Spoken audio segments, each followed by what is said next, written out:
алтын сертификаттарды алгандарды карап көрсөк, алардын 53-ü орус тилдүү мектептерден экен, калган бирөөсү гана кыргыз тилдүү мектеп экен.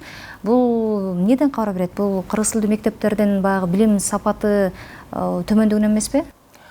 Бул абитуриенттердин өзүнүн даярдыгынан кабар берет. Ошондой тапшырышты бизге суроо бергендер да бар. Эмне себептен силер ошону теңдеп койбойсуңар депчи. Анткени ал биздин колубузда эмес.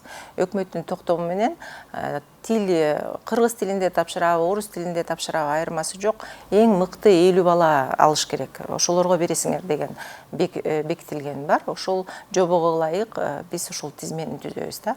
Анан бул эми албетте ар башка факторлор болушу мүмкүн.